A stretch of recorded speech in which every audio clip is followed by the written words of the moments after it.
presented by PY Films. बोला बोला बाबा बैद्यनाथ की। की भेलो बेटा आव किया काने छी गे माय बिहा तो भए गेलो लेकिन हमरा देवघर जाय के मन करे छ कन्या संग। नहीं नु अभी लॉकडाउन लागल छै याद छै केना जेबै नहीं नक्की कन्या कहै छ हम चार चक्का से जेबै हमरा जुगाड़ के दे जइबो।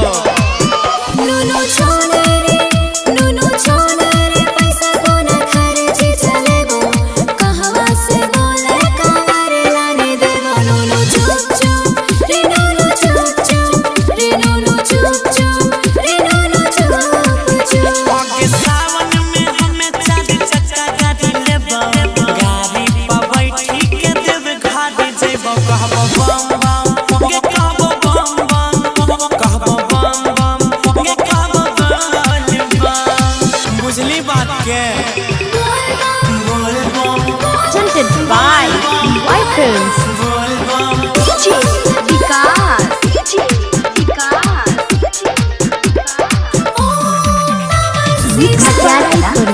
Yadav.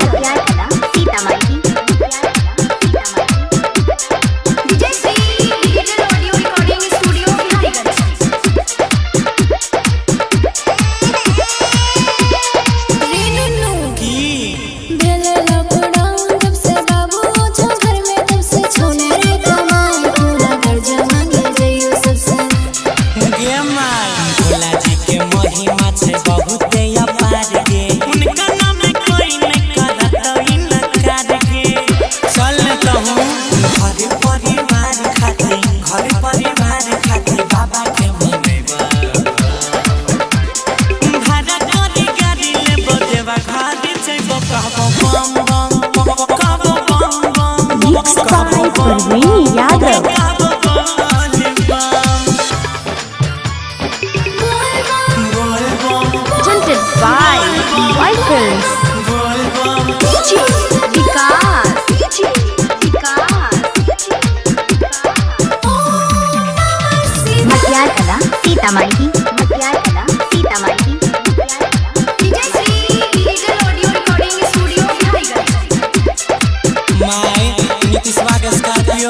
हमर बात सुन बेटा यही पूजा के ले गामे के मंदिरवा में जलवा चढ़ाइले अब के मेरे जैसे बाबा के मनाइले।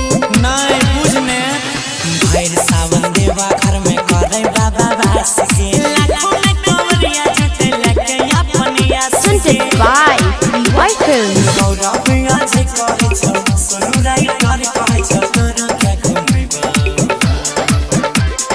भाड़ा करी गाड़ी लेबो देवा घाटी जइबो कहबो बम बम कहबो बम बम कहबो बम बम गे मैया बोले बम। अच्छा रूप कोनो जुगाड़ लगबै छियो। तीन भेले बात जय हो Bholenath. Recording by Ajay Star Bihar।